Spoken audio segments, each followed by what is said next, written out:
जय जगत गुरु जय भारत।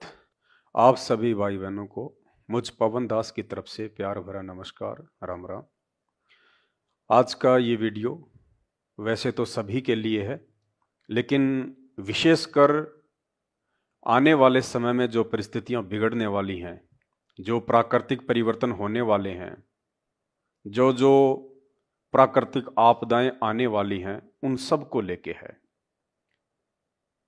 विशेषकर मैं अपने भगत भाई बहनों को आगाह करना चाहूँगा, जिन्होंने परम पूज्य सतगुरु रामपाल जी भगवान से नाम दीक्षा ली हुई है, या जिन्होंने संकल्प दीक्षा ली हुई है, या जो उनके सत्संग सुन रहे हैं। आज का ये वीडियो उन सभी भाई बहनों के लिए बहुत ही महत्वपूर्ण है। तो वीडियो को शुरू करने से पहले हम परम पूज्य सतगुरु रामपाल जी भगवान की वंदना करेंगे। परम पिता परमात्मा, सारी सृष्टि के रचनहार, कुल मालिक, असंख्य ब्रह्मांडों के स्वामी, जगत गुरु, तीनों लोकों में प्रवेश करके सबका पालन पोषण करने वाले राजाधिराज, आत्माधार, नाथों के नाथ, देवों के देव महादेव, सर्वेश्वर महेश्वर मृत्युंजय, अजरो अमर, आदि अनादि सनातनी प्रभु, जगत पिता जगदीश्वर, श्री श्री 1008 की उपाधि के वास्तविक अधिकारी, अकाल मूर्त शब्द स्वरूपी राम, वासुदेव सर्वगतम ब्रह्म, परम पूज्य, प्रथम पूज्य, परम संत, परम पुरुष, परम धनी, परम दयालु, जगत के तारणहार, जगत के मुक्तिदाता, जगत के जगन्नाथ, हारे का सहारा, अल्लाहु अकबर, अल्लाह ताला, संत श्रोमणी सतगुरु रामपाल जी भगवान के चरण कमल में हम सभी सत्सेवक भाई बहनों का अनंत कोटि दंडवत प्रणाम।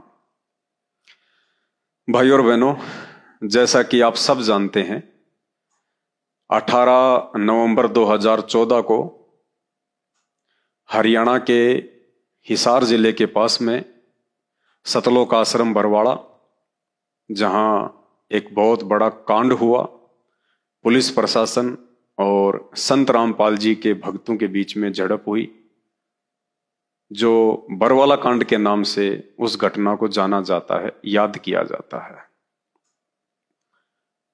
उस कांड का मुख्य कारण आप और हम सब भगत भाई बहन अच्छे से जानते हैं कि खुद सतगुरु रामपाल जी भगवान का कलयुगी परिवार है।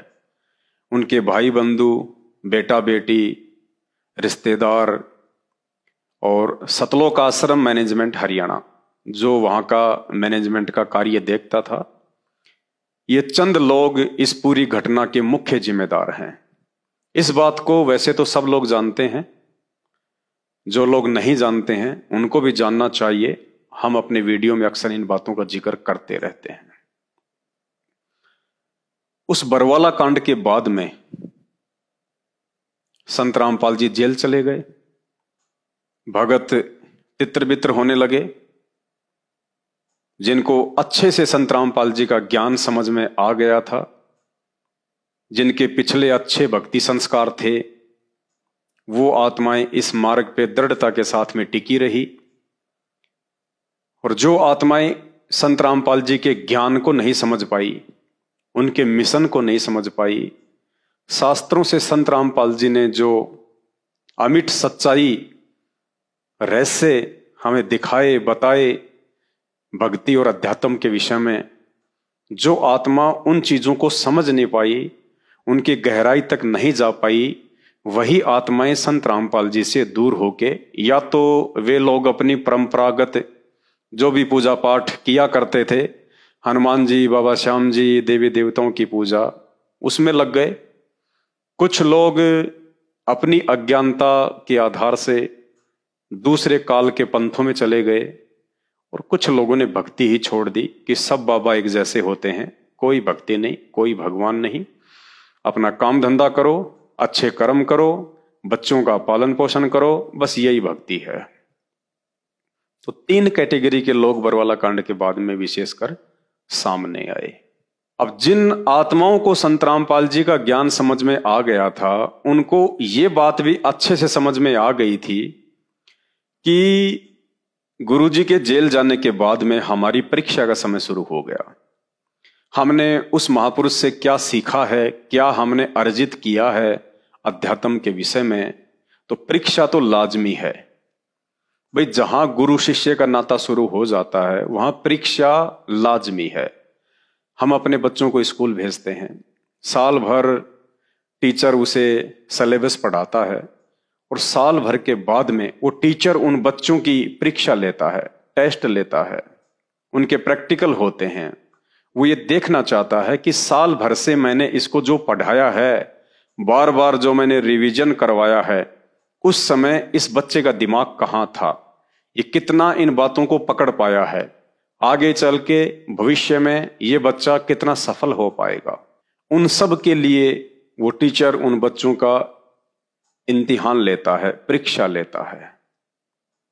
तो जिन आत्माओं को ये बात समझ में आ गई थी कि बरवाला कांड एक परीक्षा है, वरना धरती पे परमात्मा प्रकट है, उस काल भगवान की औकात नहीं जो संत रामपाल जी भगवान के सतलोक आश्रम बरवाला में रहते सहते उस आश्रम की एक ईंट भी उखाड़ सके।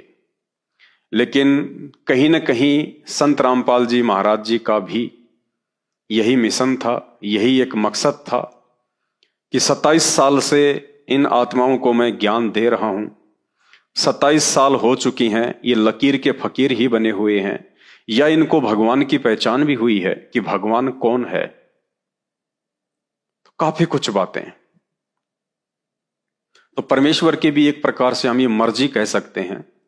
इस कांड को ना रोक पाने के पीछे परमात्मा की भी एक मर्जी थी, और वो मर्जी थी भक्तों की परीक्षा। अब जो आत्माएं समझदार थी, जिन आत्माओं ने भक्ति को समझ लिया, संत रामपाल जी को समझ लिया, उनके मिशन को समझ लिया, वो आत्माएं तो ज्ञान आधार से अपनी भक्ति कर रही हैं। वो ना किसी के बहकाव में आती हैं, ना किसी की देखा देखी में चलती है, ना वो आत्माएं भावनाओं में बहती हैं। वो ज्ञान को पकड़ के चल रही हैं, जिस ज्ञान के बलबूते पे हम सतलोक जा सकते हैं। बाकी भ्रमित होने वाले भ्रमित भी हुए, इस मार्ग को छोड़ के जाने वाले छोड़ के भी चले गए, और चापलूसी करने वाले आज संत रामपाल जी के परिवार की चापलूसी भी कर रहे हैं। और उसी चापलूसी का यह नतीजा है कि संत रामपाल जी के कलयुगी परिवार ने, विशेषकर उनके भाई महेंद्र ने, जो कि पहले हरियाणा पुलिस में था, काफी समय बाद फिर वो संत रामपाल जी से जुड़ गया। और उस आदमी की एक ही मनसा थी कि किसी भी तरह से ये आश्रम की बागडोर मेरे हाथ में आ जाए, ये गद्दी मेरे हाथ में आ जाए।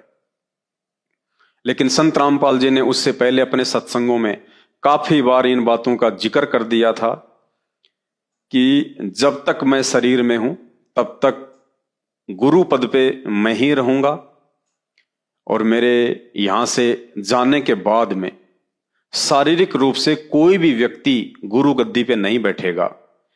केवल मेरे द्वारा ही ये मार्ग संचालित होगा, मेरे द्वारा ही नाम दीक्षा दी जाएगी, और वो नूरी शरीर के द्वारा दी जाएगी, यानी डीवीडी से, टेलीविजन के द्वारा, एलसीडी के माध्यम से। यानी जो मंत्र दीक्षा है वो संत रामपाल जी एक डीवीडी में डाल देंगे, और वो कंप्यूटर के माध्यम से, लैपटॉप के माध्यम से, या जो भी समय के अनुसार उपकरण होते हैं उस अनुसार सतगुरु रामपाल जी के वीडियो के माध्यम से ही नाम दीक्षा दी जाएगी। कब? जब वे सतलोक चले जाएंगे। वे जिस शरीर में आज इस धरती पे हैं संत रामपाल जी के रूप में, जब वे इस शरीर के साथ में सतलोक चले जाएंगे, जैसी लीला परमात्मा ने 650 साल पहले मां घर में की थी, और आज भी परमात्मा वैसी ही लीला करेंगे, इसमें कोई संशय नहीं है। क्योंकि ये वही कबीर परमात्मा है जो 650 साल पहले धरती पे आए थे, जो चारों युगों में आते रहे हैं। आज संत रामपाल जी के स्वरूप में ये वही कबीर परमेश्वर हैं, और परमात्मा वही लीला करेंगे जो लीला उन्होंने चारों युगों में की है, शरीर जाने की, ताकि दुनिया की आंखें खुलें। जो लोग उनको शरीर में रहते सहते भगवान नहीं मान पाए, या उनको परमेश्वर के रूप में नहीं जान पाएंगे, फिर उनके वो लीला करने के उपरांत वो ऊपर हाथ करके रोएंगे कि हमने तो घर आए भगवान को ठुकरा दिया। बहुत सारी बातें हैं। तो 2014 बरवाला कांड के बाद से संत रामपाल जी के परिवार ने, जो कि भक्ति को समझ नहीं पाए, संत रामपाल जी के मिशन को समझ नहीं पाए, और हरियाणा में वैसे भी एक कहावत है कि दीपक तले हमेशा अंधेरा होता है। दूसरे शब्दों में कहें तो घर का जोगी जोगना, बाहर का जोगी सिद्ध। तो संत रामपाल जी को और उनके ज्ञान को ना समझ पाने के चलते आज उनके कलयुगी परिवार ने भोले भक्तों को मूर्ख बना के धर्म को धंधा बनाया हुआ है। देश विदेश में लगभग 10-11 इन्होंने फर्जी आश्रम खोल रखे हैं, और इन आश्रमों में 21,000 रुपये का पाठ और 2100 रुपये की ज्योति और खुले दान धर्म के नाम पे इन्होंने पिछले 8 वर्षों से लूट मचा रखी है। और इसी का यह नतीजा निकला कि जो ज्ञानी आत्माएं थी, जो संत रामपाल जी को, उनके मिशन को, उनके सत्संगों को समझ चुकी थी, उन आत्माओं ने संत रामपाल जी के कलयुगी परिवार की काल प्रेरित इन सभी घटनाओं को देखते हुए उन लोगों से अपना किनारा कर लिया, और संत रामपाल जी के सत्संगों को आधार बना के कि जब तक गुरुदेव भगवान जेल से बाहर नहीं आ जाएंगे तब तक उनके सत्संग ही हमारे असली गुरु हैं, हमारा असली मार्गदर्शन है। और उस आधार से साथ संगति से जुड़ के अपनी भक्ति पे लगे हुए हैं, और उन लोगों से कहीं ज्यादा, बल्कि ये कह सकते हैं कि सैकड़ों गुना ज्यादा इस भक्ति और भगवान का भरपूर लाभ साथ संगत से जुड़े हुए भाई बहन पिछले 8 वर्षों से उठा रहे हैं। अब इन दिनों एक बहुत बड़ा ड्रामा संगत में इन लोगों ने चला रखा है, और ड्रामा यह है कि गुरुजी हिसार जेल से दिन में 3 बार लाइव आते हैं और 1-1 घंटे के लिए सत्संग कर रहे हैं। और जिन लोगों ने वो सत्संग सुनने हैं हिसार जेल वाले, तो उन लोगों को नामदान केंद्र पे आना पड़ेगा, जो इन्होंने जगह जगह नाम दीक्षा केंद्र खोले हुए हैं।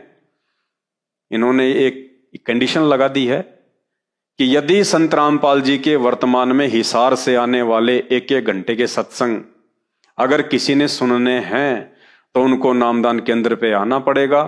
यहां पे उनको फॉर्मेलिटी पूरी करनी पड़ेगी। उसके बाद उनको मोबाइल पे लिंक भेजा जाएगा, और वो लिंक उन सत्संगों का उन्होंने केवल अपने तक ही सीमित रखना है, जगत वालों को नहीं भेजना है।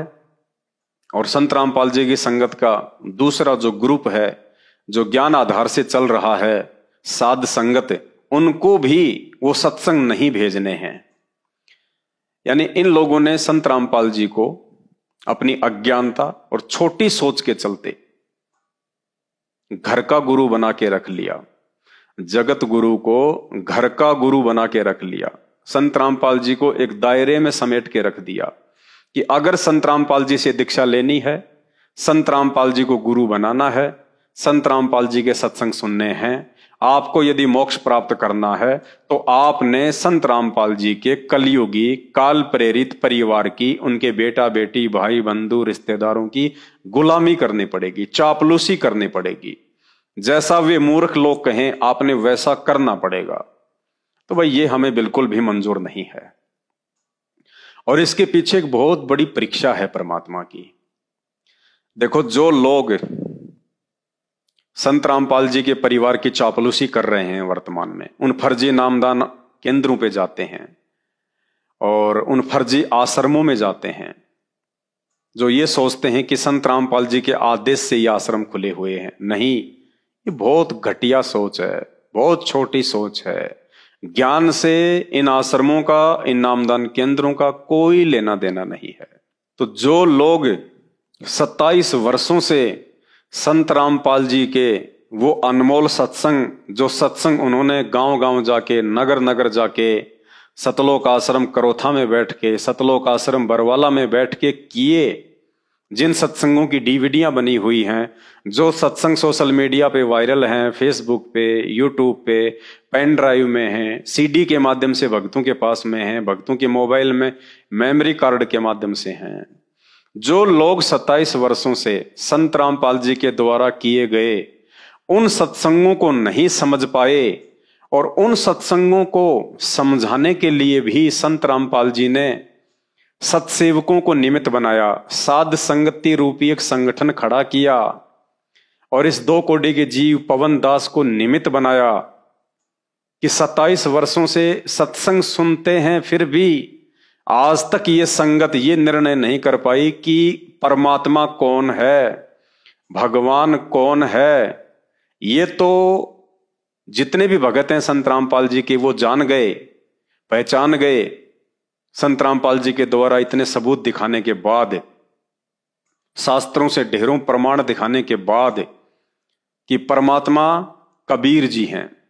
वेदों में संत रामपाल जी ने उनका नाम दिखा दिया, गीता जी से साबित कर दिया, सैकड़ों उन्होंने प्रमाण दे दिए। तो लाखों की संख्या में जो संगत है उनकी, उन्होंने इस बात को तो स्वीकार कर लिया कि हां जी परमात्मा कबीर जी हैं। कौन कबीर जी?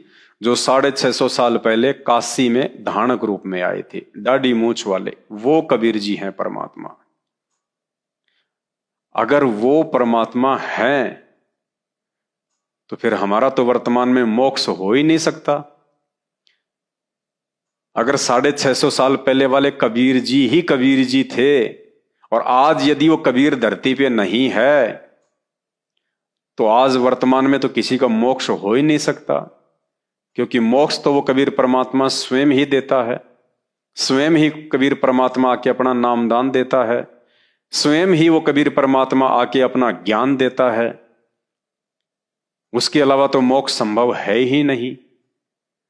तो अगर हम दाढ़ी मूछ वाली फोटो को ही कबीर जी मानते रहे, परमात्मा मानते रहे, और संत रामपाल जी को यदि हम अपना गुरु ही मानते रहे कि संत रामपाल जी को तो कबीर जी ने भेजा है, ये कबीर जी के अवतार हैं, ये कबीर जी नहीं हैं, इनको कबीर जी ने भेजा है, अगर यही हम मानते रहे तो हमारा मोक्ष किसी भी तरह से संभव नहीं है। तो लाखों की संगत ने यही गलती की कि दाढ़ी मूछ वाली फोटो को तो कबीर परमात्मा मान लिया, लेकिन संत रामपाल जी को कोई भी व्यक्ति परमेश्वर के रूप में मानने को तैयार नहीं था। और यही कारण था बरवाला कांड का। 90% तो ये काल भगवान की साजिश थी, षड्यंत्र था। उसने सतगुरु रामपाल जी भगवान के परिवार वालों का, बेटा बेटी भाई बंधु रिश्तेदारों का, आश्रम में जो मैनेजमेंट के रूप में लोग रहा करते थे, सेवादार के रूप में लोग रहा करते थे, जिनको हम कोऑर्डिनेटर कहा करते थे, काल ने उनकी मर्यादाएं खंडित करवा रखी थी। आश्रम में वे लोग सारे कुकर्म करते थे जो कुकर्म आप जगत में देखते हैं, सुनते हैं। तो उस काल बलि ने सबकी मर्यादा तुड़वा रखी थी। और परमात्मा का विधान है कि जब तक हंसा हमरी आना और काल लगे ना तेरा बाणा, जब तक मेरा भगत मेरी मर्यादा में रहेगा तब तक तो काल का कोई अटैक हो नहीं सकता। और भगत यदि मर्यादा तोड़ देगा फिर काल के अटैक को परमात्मा भी नहीं रोकेगा। ये मालिक का काल के साथ में एग्रीमेंट है। जब आप सृष्टि रचना को ध्यान से सुनेंगे तो जोगजीत रूप में परमात्मा जब आए थे और उस समय ज्योति निरंजन यानी काल के साथ में उनके जो वचन हुए थे, उससे आपको समझ में आ जाएगा। तो आज संत रामपाल जी भगवान जबरदस्ती किसी के साथ भी नहीं करेंगे। संत रामपाल जी केवल अपना ज्ञान देंगे और उनके ज्ञान को समझ के जिन्होंने उनकी मर्यादा में रह के भक्ति की है और कर रहे हैं, उनका तो कोई बाल भी बाका कर नहीं पाएगा। और जिन लोगों ने उनकी मर्यादा तोड़ रखी है, जो उनको परमात्मा के रूप में स्वीकार नहीं कर रहे हैं, संत रामपाल जी के रहते सहते अगर एक दाढ़ी मूछ वाली काल्पनिक कबीर जी की फोटो को भगवान मान के सतलोक जाने के भरोसे बैठे हुए हैं, भाई उनके जीवन में तो विघ्न ही विघ्न आएंगे। उनकी मर्यादा टूटी हुई है। क्योंकि जब तक हम अपने गुरु को भगवान नहीं मानेंगे, परमात्मा नहीं मानेंगे, कबीर जी नहीं मानेंगे, तब तक तो हमारी भक्ति शुरू भी नहीं होती है। ये गुरुदेव ने हमें सत्संगों में काफी बार अच्छे से समझाया हुआ है। तो 27 साल से लोग संत रामपाल जी को भगवान नहीं मान पा रहे थे, जिस कारण से ये 2014 का बरवाला कांड हुआ। क्योंकि जब आप गुरु को परमात्मा नहीं मानोगे और जब आप गुरु के साथ में रहोगे तो आपकी मर्यादा भी टूटेगी, आप सारे उल्टे कुकर्म भी करोगे और मर्यादा टूटने के चलते फिर काल का वहां पे अटैक भी होगा। तो 2014 बरवाला कांड संत रामपाल जी के परिवार की मनमुखी सोच, घटिया हरकतें और उनकी मनमानियों के चलते हुआ। तो लोग उनको परमात्मा नहीं मान पा रहे थे, इसलिए परमात्मा ने जानबूझ के बरवाला कांड जैसी घटना को नहीं रोका, वरना वो समर्थ परमात्मा है। उसके इशारे पे तो सूरज रुक सकता है, ब्रह्मांड रुक सकते हैं, हवा रुक सकती है, पानी रुक सकता है।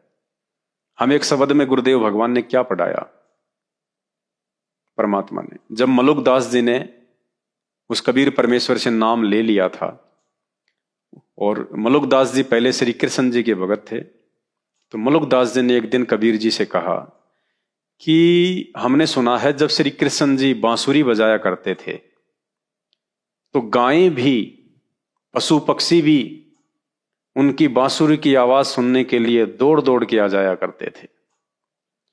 तो कबीर परमात्मा ने कहा कि भाई मलुकदास, बात बिल्कुल ठीक है, आ जाया करते थे, लेकिन अभी तक तुमने केवल श्री कृष्ण जी की ही बांसुरी सुनी है।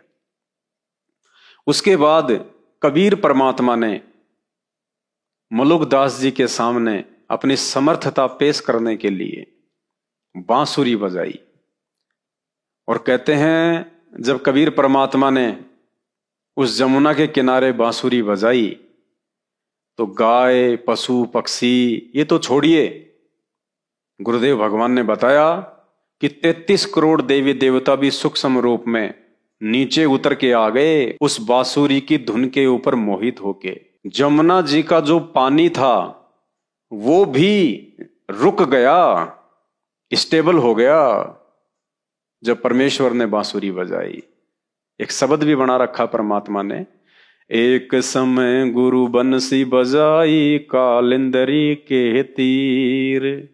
एक समय गुरु बंसी बजाई कालिंदरी के तीर। सुर नर मुनि जन तख्त भये वो रुक गया दरिया नीर। जपोरे मन साहेब नाम कबीर। जपोरे मन साहेब नाम कबीर। तो परमेश्वर ने मलुकदास जी के माध्यम से अपनी समर्थता दिखाई कि भाई बंसी श्री कृष्ण जी ने भी बजाई थी, और देख मलुकदास, बंसी हमने भी बजाई है। तब मलुकदास जी ने यह शब्द बनाया, ये भजन बनाया कि भाई जब कबीर परमात्मा ने बांसुरी बजाई तो 33 करोड़ देवी देवता भी नीचे आ गए सुनने के लिए। जमुना जी का पानी भी ठहर गया, हवा भी रुक गई। वो समर्थ परमात्मा आज संत रामपाल जी के रूप में धरती पे प्रकट है। तो उनके खुद के भगत उनको जान नहीं पा रहे थे, पहचान नहीं पा रहे थे। खाली आश्रम में आना जाना, भंडारा करना, सत्संग सुनना, हाँ जी गुरु जी ने बहुत अच्छा ज्ञान सुनाया, गुरु जी ने बहुत अच्छा ज्ञान सुनाया। लेकिन गुरु जी को यह भी पता था कि इस भक्ति मार्ग के नियम और विधान के अनुसार जब तक आप अपने गुरु को परमात्मा नहीं मानोगे, अर्थात गुरु को परमात्मा से भी बढ़ के नहीं मानोगे। कहते हैं गुरु बड़े हैं गोविंद से और मन में देख विचार। हरि सुमरे सो वार हैं और गुरु भजे हुए पार। 7 दीप 9 खंड में गुरु से बड़ा ना कोई। करता करे ना कर सके सतगुरु करे सो होए। हमने तो सतलोक जाने के लिए, पूर्ण मोक्ष प्राप्ति के लिए गुरु को परमात्मा से भी बढ़ के मानना पड़ेगा। और संगत तो संत रामपाल जी को परमात्मा भी नहीं मान पा रही थी, केवल परमात्मा का भेजा हुआ दास समझ रही थी। और परमात्मा उस दाढ़ी मूछ वाली काल्पनिक कबीर जी की फोटो को मान रही थी। तो कहीं ना कहीं उस बरवाला कांड को ना रोक पाने के पीछे परमात्मा का भी एक मकसद था कि इन भक्तों को ऐसे समझ में नहीं आएगी जब तक इनसे दूरी ना बनाई जाए।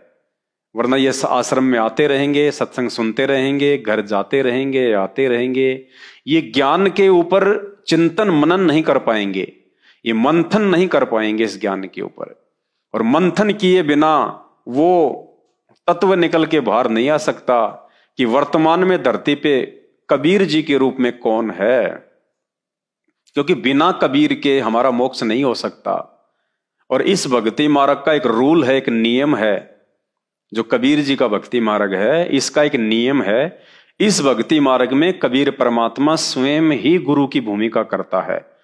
इस सृष्टि में उस परमेश्वर का काम करने में दूसरा कोई भी जीव, कोई भी प्राणी समर्थ नहीं है, सक्षम नहीं है। कहते हैं समर्थ का काम उसी को साजे और करे तो मूर्ख बाजे। उस समर्थ कबीर परमात्मा का काम वो स्वयं ही कर सकता है, दूसरा कोई सृष्टि में नहीं कर सकता। तो संत रामपाल जी खुद ही परमात्मा हैं, भगवान हैं, कबीर जी हैं। इस बात को हम भक्तों के हृदय में जचाने के लिए परमात्मा ने उस बरवाला कांड जैसी घटना को नहीं रोका। हाँ, उस घटना को परमात्मा ने छोटा जरूर कर दिया, क्योंकि बरवाला कांड में जिस कदर काल भगवान ने संत रामपाल जी के कलयुगी परिवार को मोहरा बना के और सैकड़ों लोगों की मौत करवानी थी, परमात्मा ने मात्र 6 आत्माओं में ही उस कांड को टाल दिया। और उसके बाद से परमात्मा ने साध संगतियां शुरू करवाई। साध संगतियों के माध्यम से संत रामपाल जी भगवान के सत्संगों का वो सार, वो रहस्य, वो गूढ़ जानकारियां जो सन 2014 से पहले लोग नहीं समझ पा रहे थे, वो सब खुलना शुरू हुई। एक ग्रुप बन गया संगत में अलग से, सत्सेवक नाम से। और उस ग्रुप में वो लोग जुड़ते चले गए जिन लोगों को वास्तव में इसी जन्म में पूर्ण मोक्ष चाहिए। और पूर्ण मोक्ष के लिए प्रथम शर्त है अपने गुरु को भगवान मानना। और संत रामपाल जी के सत्संगों का वो निष्कर्ष, वो सार, वो तत्व जब साध संगति के माध्यम से निकलने लगा तो ऑटोमेटिक अंदर से परमात्मा ने प्रेरणा कर दी। हमारे घर में, हमारे घट में, हमारे दरबार में केवल एकमात्र संत रामपाल जी समा के रह गए। वो कागज की नकली फोटो, कबीर जी की काल्पनिक फोटो, उसको हमने अपने घर से निकाल दिया, अपने दरबार से निकाल दिया और हर जगह से उस फोटो को हमने हटा दिया। क्यों? क्योंकि हमें असली कबीर समझ में आ गया कि असली कबीर हमारे गुरुदेव भगवान है, यही परमात्मा है, यही मोक्ष का दाता है। इसके अलावा इस पूरी सृष्टि में कोई भी देवी देवता, महादेव, ब्रह्मा, विष्णु, महेश समर्थ नहीं है। बाकी सब जीव हैं, जितने भी सृष्टि में प्राणी हैं, क्योंकि ब्रह्मा, विष्णु, महेश भी जीव हैं, प्राणी हैं, ये भी हमारे भाई बहन हैं। ये भी सतलोक से हमारे साथ में ही आए थे। जब सृष्टि रचना सुनेंगे तब इस बात का हमें अच्छे से पता चलेगा। तो जो भाई बहन साध संगति से नहीं जुड़े हुए हैं, वो भाई बहन अभी तक संत रामपाल जी के उन 27 वर्षों में बरवाला कांड 2014 से पहले किए गए सत्संगों का ही सार नहीं समझ पाए। तो वर्तमान में हिसार जेल के नाम से जो ऑडियो वीडियो आ रहे हैं 1-1 घंटे के, उनको समझना तो कोसों दूर की बात है, वो समझ ही नहीं पाएंगे। और उनको समझाने के लिए भी परमात्मा ने अब साध संगति को ही निमित्त बनाना पड़ रहा है। भाई और बहनों, इस भक्ति मार्ग पे कदम कदम पे हमारी परीक्षा होगी, कदम कदम पे। ये भी एक परीक्षा है जो वर्तमान में 1-1 घंटे के हिसार जेल के नाम से सत्संग भेजे जा रहे हैं। ये भी हम सबकी परीक्षा है। और ये क्या परीक्षा है कि हम इन सत्संगों को ज्यादा महत्व देते हैं या जो सत्संग परमात्मा ने 27 वर्षों से करके छोड़ दिए, हम उनको ज्यादा महत्व देते हैं। और सतलोक आश्रम मैनेजमेंट हरियाणा के पीछे जितने भी लोग लगे हुए हैं, वो केवल इन्हीं सत्संगों को सुन रहे हैं।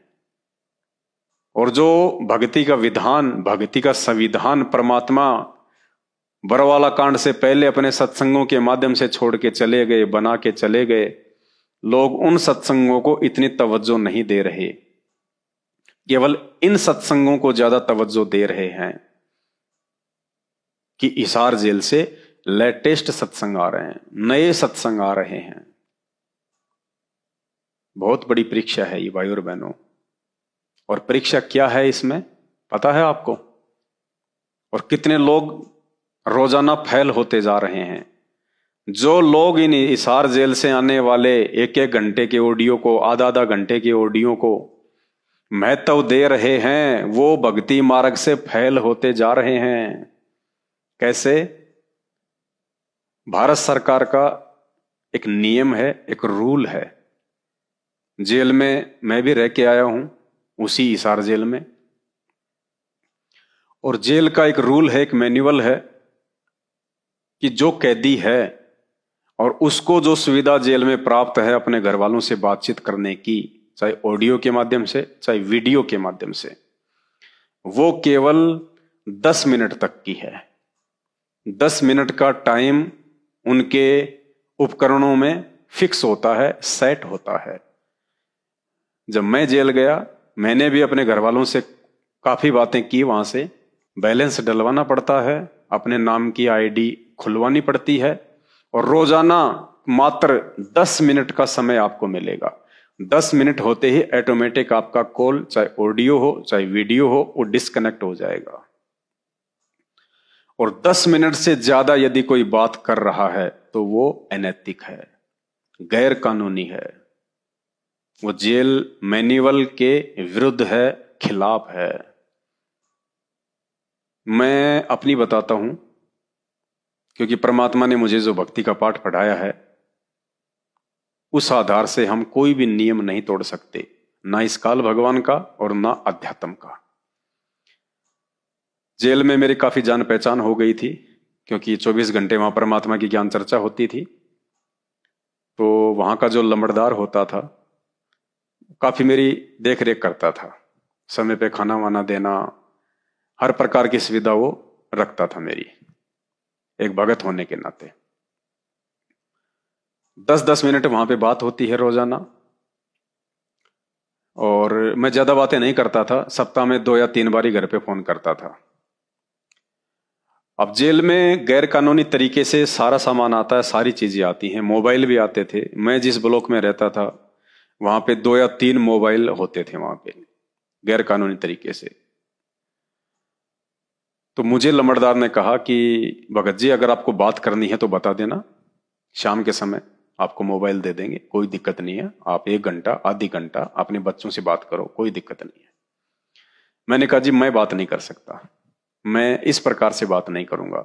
मुझे पता है कि आप लोगों के पास में मोबाइल है, आप लोग रोज बात करते हो, पूरी पूरी रात मोबाइल चलता है जेल में, लेकिन मैं आप वाले तरीके से अपने घर पे बात नहीं कर सकता। ये गैर कानूनी है, ये मेरे परमात्मा की शिक्षाओं के भी विपरीत है, और ये जेल के कायदे कानून के भी विपरीत है। कल को अगर ये मोबाइल पकड़ा गया और जब डंडे पड़ेंगे तो सबके नाम आएंगे कि साहब उसने भी बात की, उसने भी बात की, उसने भी बात की। तो मैंने कहा भाई मैं इस आपत्ति में नहीं पड़ना चाहता, मुझे जितनी बात करनी होती है मेरे लिए 10 मिनट का समय बहुत है, काफी है। इससे ज्यादा मैं बात भी नहीं करना चाहता और मुझे आवश्यकता भी नहीं है, क्योंकि मैं अपने परमात्मा का नियम नहीं तोड़ सकता। तो पुण्यात्माओं, जब एक 2 कोटि का जीव, ये पवन दास परमात्मा का भगत है, जिसको जेल में मोबाइल की सुविधा उपलब्ध थी, अगर मैं चाहता तो घंटों घंटों मैं वहां से बात अपने घर पे कर सकता था, लेकिन मैंने उनको मना कर दिया कि ये गैर कानूनी है, मैं नहीं कर सकता, जेल के नियमों के विरुद्ध है। जब एक परमात्मा का भगत इस ज्ञान को समझ के, ज्ञान को आधार बना के नियम नहीं तोड़ रहा, तो विचार करो आज जेल से 1-1 घंटे की ऑडियो कैसे, आधा आधा घंटे मोबाइल पे बातें कैसे, ये गैर कानूनी है।